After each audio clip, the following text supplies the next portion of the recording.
Imagine walking into your home and feeling instantly calm. No piles of stuff staring at you, no nagging to-do list in the back of your mind. Sounds nice, doesn't it? And you can have that. I often like to say that decluttering is equal parts mindset shift and the actual physical work. So today I want to help you bust the 10 biggest decluttering lies because they're making it so much harder to declutter than it needs to be. Okay, so let's start with the one that we hear the most. I'll regret getting rid of this. Now here's why that's a lie. The fear of regret keeps us stuck. But in reality, most things we declutter are never missed. Studies show that 80% of what we keep just in case never ever gets used. So if you're like, I understand, Dawn, I get that, I do, I understand. What's a practical tip? What can we do? A time will tell bin is the perfect way to time test this stuff. So especially for areas where you've spent a little bit more money, I like to use time will tell bins in kitchens, clothing, and with kids' toys. You just grab an empty box or bin, you put stuff in that you think you could declutter, but you're not quite sure about. Put it in, set it aside for a few months, and if you never revisit it again, that is the data you need. You're making an informed decision. You can donate it, let it go, and never have to think about it or manage it ever again. Decluttering lie number 2 is, but I can't afford to replace this. So why is this a lie? Well, because if we're keeping it just because of that, we're keeping it out of a scarcity mindset. But clutter costs us more. Time, space, mental energy. This extra stuff in our home doesn't get to live here for free. You have to use your precious bandwidth to manage it. So if you have not used it in a year, chances are you never will, and you are making a good decision letting go of it. So again, practical tip, ask yourself, if I suddenly lost this item today, I think the minimalists call it like the spontaneous combustion rule. If it just poof, disappeared, would I rush out to buy it again? If not, let it go. Decluttering lie number 3 is, but I'm not good at decluttering. You know, this is a lie because decluttering is actually a skill, not a talent or a character trait. I don't know. I think we sometimes think we should have been born with it. I mean, we're really hard on ourselves, right? Like, I should know how to do that. I should, blah, blah, blah. But the truth is, it's a practice skill and it gets easier as we go. So we talk about building up our decluttering muscles because it gets easier the more you go because you build confidence in yourself. You say, oh, I got rid of that stuff. I didn't miss it. And you build up confidence as you go. And so the only way to build those muscles is to do it. Now, again, I understand the frustration. I've often said that decluttering is being confronted with every wrong buying decision that we've ever made. So I definitely understand that and how we get hung up. But again, practical tip, start with the easy stuff. 5 minutes matters, and bring in others around you for encouragement and accountability if you need it. All right, I don't even like calling these lies. I don't like saying that word so much, but lie number 4 is that decluttering and staying clutter-free is impossible with kids.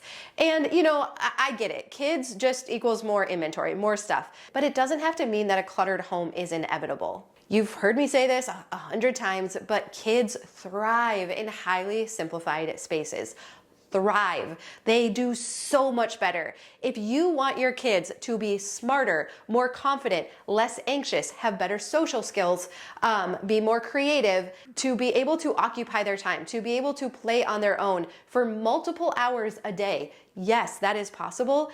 You need to simplify their spaces. We need to give them room to use these beautiful creative brains that they have right now. Kids are happiest when they are creating. The problem is we brought in these toys that are loud and noisy. They're not conducive with creative play, and also screens too. Now, I am not here guilting, shaming anyone, right? I know why we do what we do and how we got to where we are. I get it. Marketing, pressures, being tired and overwhelmed and just needing them to be occupied for a little bit. I totally get it. But if you want to enjoy your relationship with your kids more, give them a highly, highly, highly simplified space to live in. You are gonna feel like you have entirely different kids if you do this, and it is so cool. And speaking of decluttering, why don't we declutter the guilt of not being able to do it all? So for most of us, eating healthy is important, but it continually gets pushed to the back burner. And so I have been outsourcing my healthy eating for over 5 months now with Factor.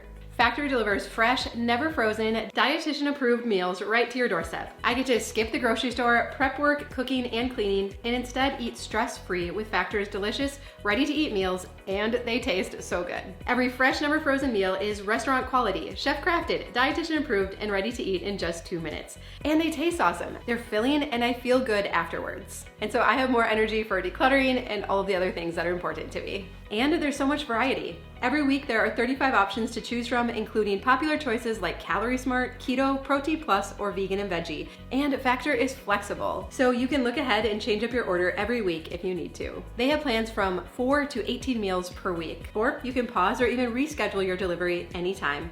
And they often have new recipes. Okay, so we get the keto plan, and this is one I have not had before. It's so good. Green Goddess chicken with scallion cream, garlic spinach, and green bean mushroom pearl onions. Oh my goodness. I don't know exactly what is in the scallion cream, but it is so good. Seriously, these meals are so good. You feel like you're eating at a fancy restaurant every day. And now if you want to try Factor and save some money too, head to factor75.com or click on the link down below to use code 50MinimalMom to get 50% off plus free shipping on your first box. That's 50MinimalMom at factor75.com to get 50% off and free shipping on your first box. All right, let's get back to talking about decluttering now. All right, the next decluttering lie is that, but I'm wasting money. Ugh. When we are decluttering perfectly good things that we spent money on, that is hard. But we have to remember that the money is already spent, and keeping something does not put the money back in our pocket. We know that. And so again, the mindset shift that I want to propose here is that holding on to clutter is actually costing you money. Storage, maintenance, less bandwidth. We don't make good buying decisions when we're feeling stressed and overwhelmed.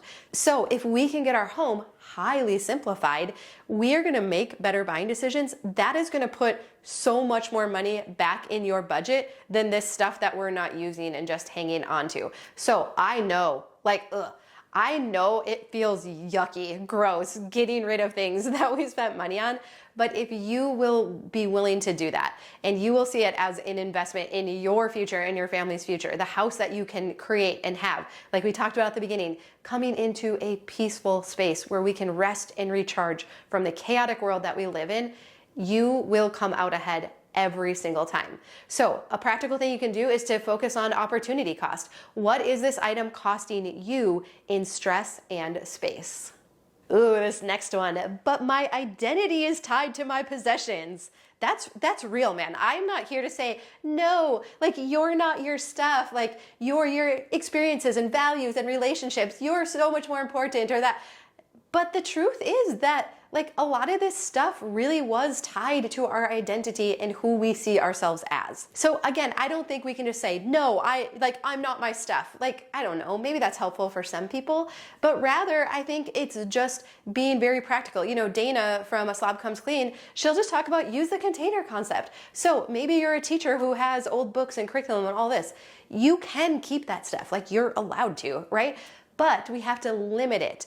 That stuff is stressful when it's not organized, stuff could happen to it and all that. So if you will go through the process of setting a container and then limiting how much you keep, paring it down to what fits in there, you're gonna feel so much better about this stuff that you're keeping and not that guilt and shame of it being there and kind of filling up our spaces and not well organized. But what's funny is that many women that I know that are like, okay, I'll do that. I'm gonna kind of simplify down to what fits in this storage area or whatnot.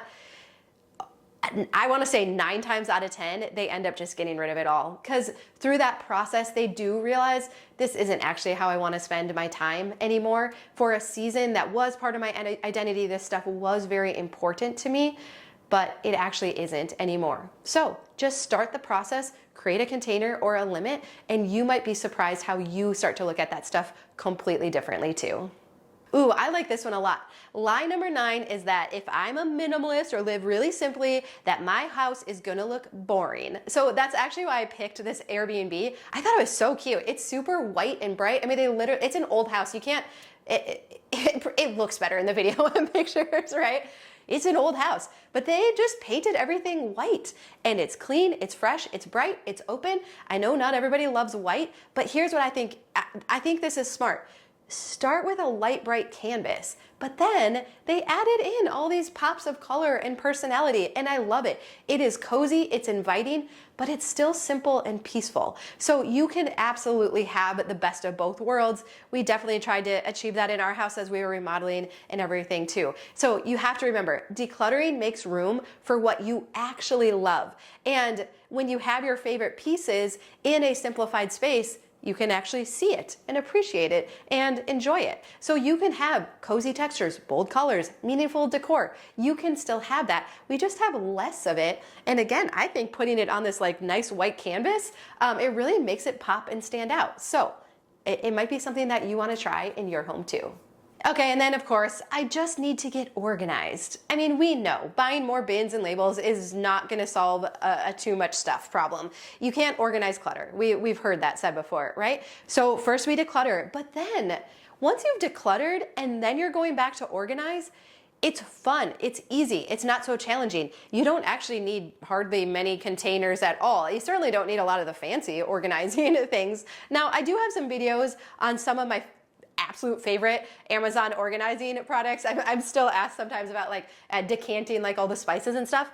I would do that 100 times over. It made my heart so happy. But we get to pick and choose, you know, like what areas do we want to add more organization? What areas do I literally just dump it in a bin, put a label on it, and you know, that's what it is. So you choose, but organizing becomes so easy once you have highly decluttered. Ooh, this is a good one too. A good lie. It's just going to get messy again. So yes, life still gets messy. Our house gets messy, but that's not the same as clutter. So I want to clarify this. Our house still gets messy, but it's not cluttered because clutter is stuff we're not using. It's piled up. It causes us stress. When our house gets a little messy again, things get out of place, it does not stress me out like it used to because I know it will come back together quickly. Everything has a home. It's very easy to involve the kids in it now because it's not so stressful. They know what to do, where things go, all of that. And so, yes, your house will still get messy. It's not the same. It is not the same at all. So keep working on tidying up, picking up your house every day because that gives us data. What doesn't have a home? And that's actually a great way to declutter because we look at things, we're like, okay, this stuff is always sitting out. I should find a home for it. And then where is the nearest closest spot that makes the most sense? Like Cass will say, it has to be just as easy to put something away as it is to leave it out. So we look, I'm like, okay, this should go here, but I have stuff in there. Okay, I need to declutter that. I don't actually use that stuff, right? So it's a great lens to declutter through. So yes, your house will still get messy, but it is not the same as clutter. All right, and then lastly, decluttering line number 10 is I am too overwhelmed to start. I get that, friend. I totally get that. But overwhelm isn't a sign to avoid decluttering. It's a sign that you need it now more than ever. So again, if you're feeling a little unsure, a little insecure in your decluttering abilities, there's a few things that you can do. One, small chunks of time. We often glamorize a full weekend where we have childcare and everyone goes out of the house and I get all these hours to declutter. That is, for most of us at the beginning, too overwhelming. So you set the timer for 5 minutes, 10 minutes, 15 minutes. You find a small area to work on that you can fully complete. Again, we're talking, like when we talk about dopamine and all that, if I declutter one drawer and it's fully done and I can look back at it, you do that thing where you like open it and close it and open it because you're like, it feels so good, right? That is going to give you a dopamine release. You're going to have a positive experience with decluttering and you're going to want to do it more. Now, if I tried to do all the drawers in that area at once, I get stuff pulled out, I get distracted, I just feel like a loser and it's a big mess. That does not release dopamine. Like that does not make us have a good experience and feel better about it and excited to do another space, right? So small chunks of time, a small space where you can get a full win and you will start creating momentum and it is going to feel so good. Also, again, if you need to bring in some extra support for a little bit, like that's why we have our membership group. It is just a group of women that are like, yeah, for whatever reason, another year has gone by and I have not gotten my house decluttered. Maybe I need a little extra help and support. Come on in. We would love to have you. You would fit in, I promise, you would fit in so well there. So if we can support you in that way, I would love to do so. Otherwise, I have a gazillion YouTube videos too, so you can just keep watching those as well. All right, so again, remember, decluttering is equal parts mindset shifts, changing how we're looking at stuff, and the actual decluttering work. So if you're getting stuck, you might even want to ask yourself like, is there a mindset creeping in here like, oh no, I'm gonna feel guilty for getting rid of it, or oh no, I spent money on it, right? Sometimes it's helpful just to realize what's at play here, and then, hopefully some of these ideas will come back to you about, well, yeah, I paid money for it, but it's still costing me, bandwidth, having to manage it, all that. So hopefully as we spend more time together and we're shifting our mindsets, the decluttering just becomes so much easier. And please keep going, because man, we've been minimalists for 10 years now, and I could not imagine living any other way. I don't miss the stuff. I would never go back. And I just want that peace of mind for you too, because it is so good and it is so worthwhile. All right, so hopefully we can spend some more time together. If you wouldn't mind subscribing, I would really appreciate it. But I love you. I hope you have a really good day, and I'll see you again soon.